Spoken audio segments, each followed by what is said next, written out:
We've got Mike Detillier joining us, WWL Radio TV New Orleans. Mike D, a staple of the New Orleans and Louisiana sports media, Saints LSU insider. He joins us on the Bell's Two-Hearted Ale guest line, and the show is brought to you by Sound and Communications. Soundcom, Sound and Communications.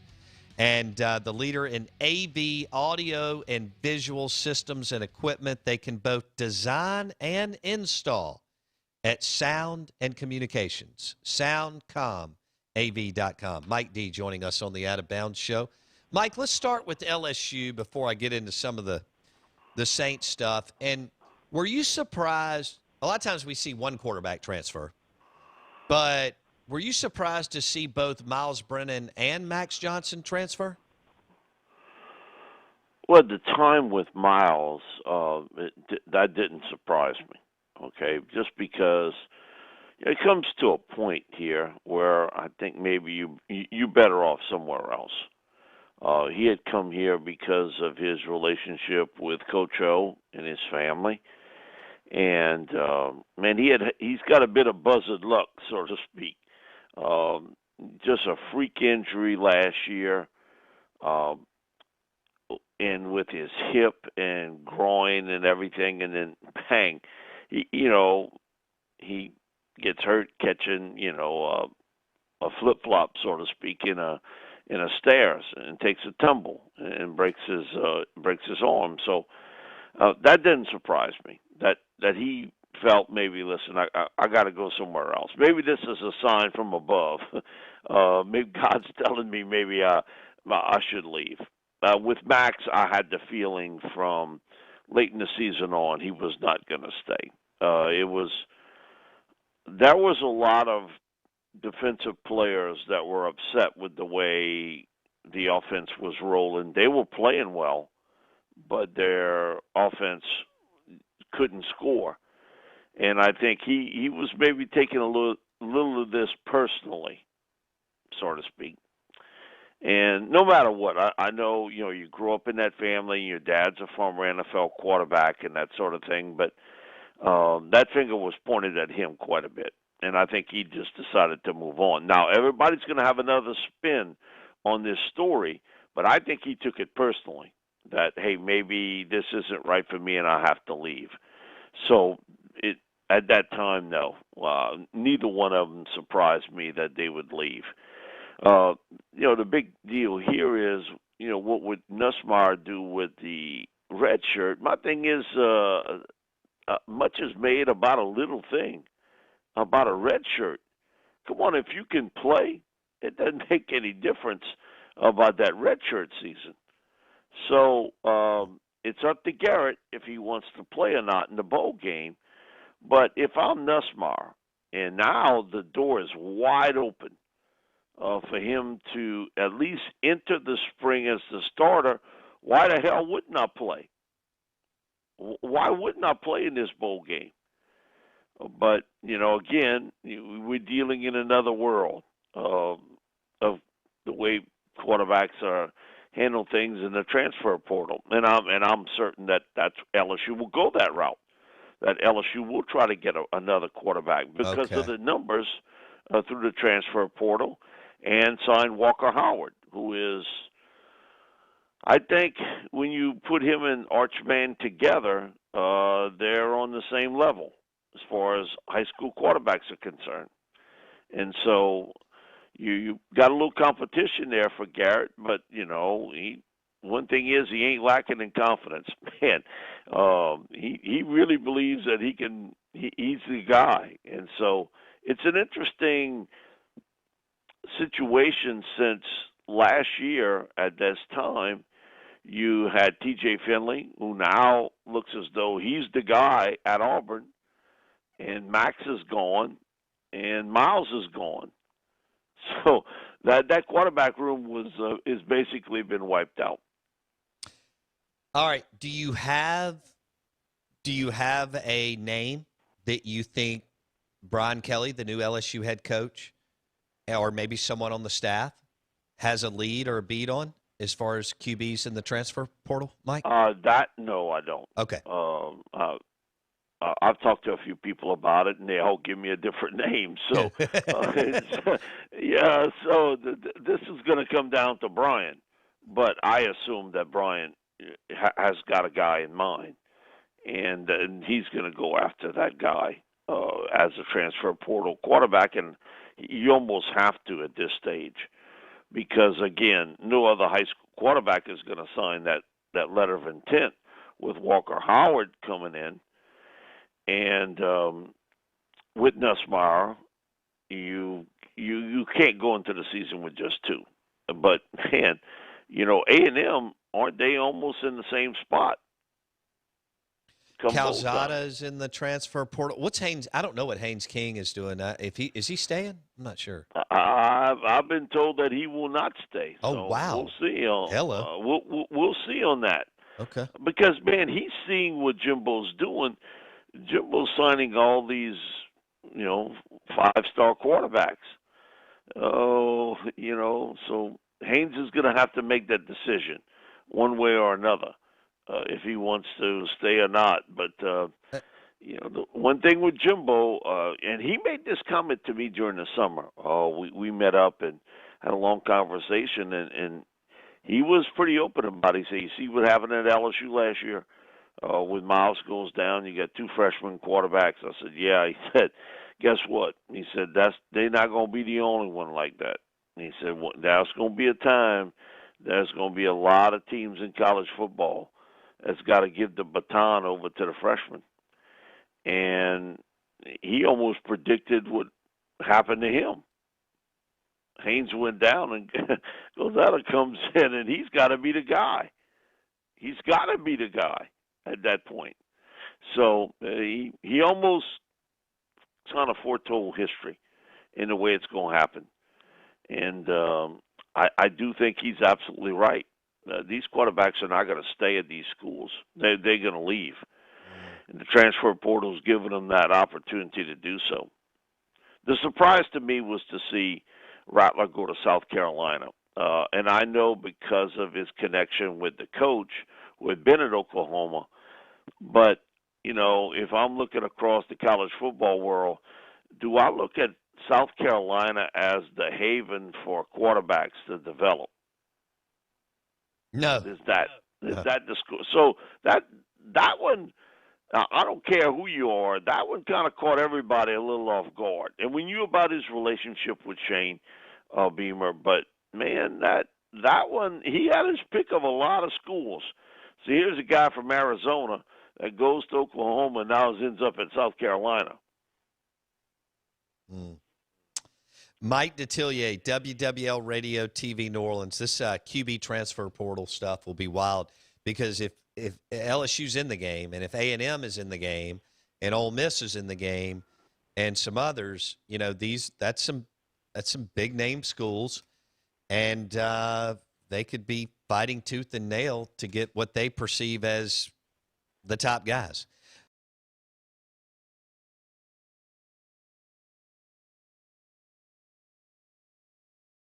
Kelly, new head coach for LSU. Give me a name or two on both with the OC and the DC, Mike.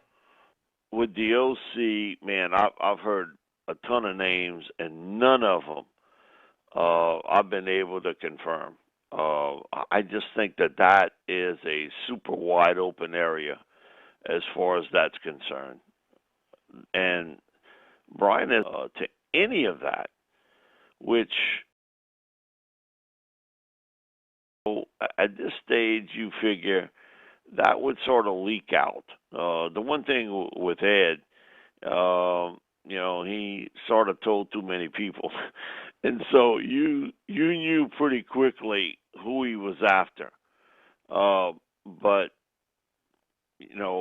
I've heard a ton of names of offensive coordinator, but I cannot piece it together. Defensively, he's after Brad Walkie, defensive coordinator. That's the guy I think he has targeted at this stage. Brad was a former NFL outside linebacker coach with the Colts, who came in, was a linebackers coach with Kentucky and now DC with the Wildcats, and started out his career at Georgia, but really made a mark. Really good linebacker at Wake Forest. So, former player, knows the South a little bit, and certainly familiar with the teams in the SEC. But I think he's the guy, both that he's targeted, and so Brad White from Kentucky, the defensive coordinator, I think is the guy that Brian Kelly wants to run his defense. Okay. Young guy too, 39. I'm going to say he's either 39 or 40. Brad White. He's had some time. I think he came one year, and I'm trying to remember the year. He was down here for the Pete Jenkins camp. It was either 2016 or 2017. It was one of those 2 years that he was down for that, and so I'm just estimating, but I'm pretty sure he's either 39 or 40 years old, young guy, and in today's world, he's got a chance to really move up because he's done a really good job, and he wasn't playing with great talent all around at Kentucky defensively. He walks on that practice field at LSU. They got some athletes, and it's stunning because I know when Durante Jones came in, and he was in the National Football League. He was with the Vikings, but he had sort of bounced around the college football world at Hawaii and UCLA and a couple other places. And his first comment to me was, "Man, do they have some talent on this team?" And you could just see it in his voice and hear it of how he was overwhelmed with the amount of speed and athleticism on that LSU team. That didn't show up all the time this year, especially early on. Now, late in the year, that was a different story. It was a different story. They came together, and he had 8 of his starters out. Consider what they did late how they played against Alabama, how they played against Arkansas and A&M, and they should have beaten Alabama, really should have. And they had a good chance against Arkansas too, and they beat A&M. And he's playing with just 3 starters that started the season. All right. So he's playing with a second team, the second team, and a third team of LSU, and playing pretty doggone well. He is Mike Detillier, at Mike Detillier on Twitter. He joins us on the Bell's Two-Hearted L guest line. LSU Saints Insider, among other things, WWL Radio TV New Orleans. Brought to you by Sound and Communications, soundcomav.com. Mike, before I get into the Saints, have you had an opportunity to watch the Manning cast? I know how tied in you are to the family, Peyton and Eli. I think it's been great. I actually think less interviews and more Peyton and Eli would be great. But have you watched any of the Manning cast? Yeah, now, again, we finish our show kind of late, and so that little drive back home for me, I missed some of it. But normally I catch the second half of it. It's very good, really good. And that's a stroke of genius to pull this off. And I sort of like the guess. It sort of breaks a little bit of between the two of them. But, man, Peyton I knew could do it very well because you could tell. He has a knack for it, being able to communicate very well over television. I didn't know that about Eli. Okay, I knew Cooper could do it because Cooper's the cut up in the family, right? But I didn't know that about Eli, and I think he's done a pretty good job too. I think so. So, man, it's much watched TV. To be honest with you, I love it. Really is, and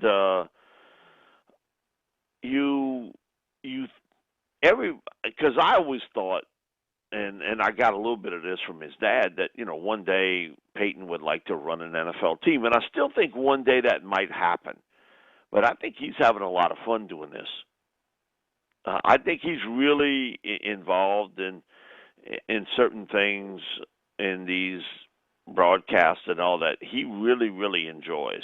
I knew he'd never be a coach because I know his dad had told me, man, if Peyton ever coaches, I wouldn't want to be the quarterback that he coaches. Because It's he like said, Michael Jordan trying to coach basketball. exactly. Yeah, yeah. You sort of anal with it, and you're going to do things my way and no other way, and it's difficult.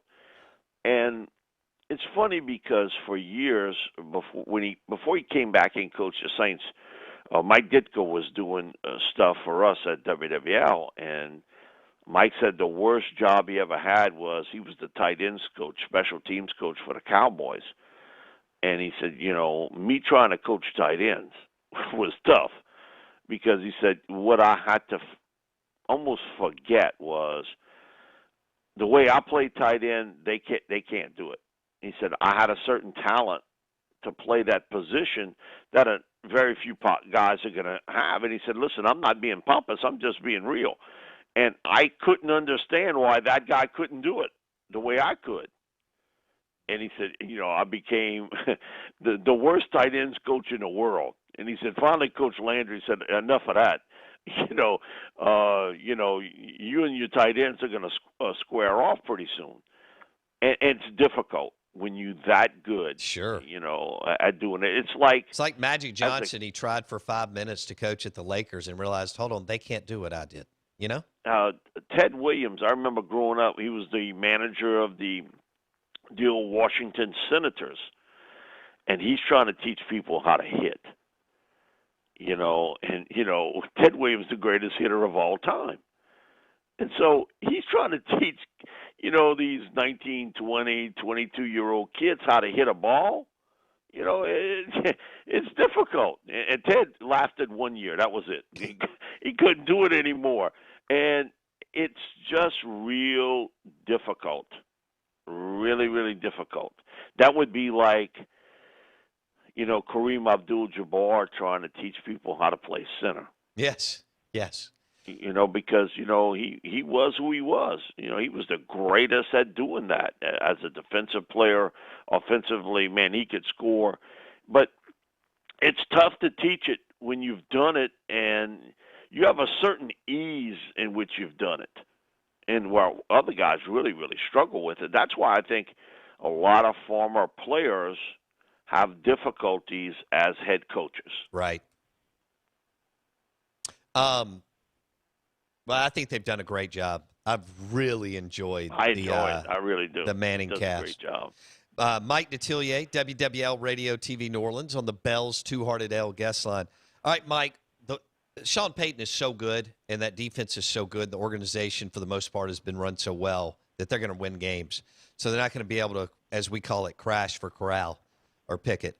How do you see this play? I mean, they got to jump in the market in March for a free agent type guy, because I mean, while Sean is doing amazing things with this team, considering what they are at quarterback, I know he's ready to get back in an NFC championship game or in the position to get to one as soon as possible. Where are they going in a few months at QB? I've said this now for 2 years, knowing that it would be Drew's last season, and said it all last season, but I understand. They have to go out and get a veteran quarterback. And bottom line, they got to trade for one. And it's going to cost you assets. And the blueprint's already been drawn. What the Rams gave up for Matt Stafford. I mean, that blueprint is in place now. So you see what's going to have to be done. So is it Russell Wilson with Seattle? Who would it makes a lot of sense. A veteran guy who still has some years left to him in his game. Could run Sean's system to perfection. And that in the way he throws the football and maneuvers it up and down the field. And I think they would get along real well. I think that's become the issue in Seattle, that Russell and Pete, both pointing the fingers at one another. That could end up a bad divorce, Mike. Sorry to interrupt you. Woo. Yeah, I agree with you 100%. The other one would be Carr in Las Vegas. Derek Carr, yes. Because of the fact, the relationship Sean has had with John Gruden, And John, no matter he could have had Brady for all these years, he'd still be upset. I mean, he just he touts himself this quarterback guru. He's not, and he's never developed one at quarterback. No matter where he's been, it's been a veteran guy that has bailed his butt out, and he falls in love with every quarterback that used to go to the Gruden camp. But I think Sean and John know each other well enough that he could get on that phone and say, hey, listen, is it worth my while for me to make this run at Carr? And I think in Sean's system, Carr would fit very, very well. So those are the two guys that I would keep a very close eye on. And I think Sean's ready to make that move. The young quarterbacks, I mean, you'd have to have a top pick in round one to get. You're probably going to be out of that. And we see it every year, that guys like Pickett and Corral are going to move up, into the earlier part of round one. That more than a lot of people project today.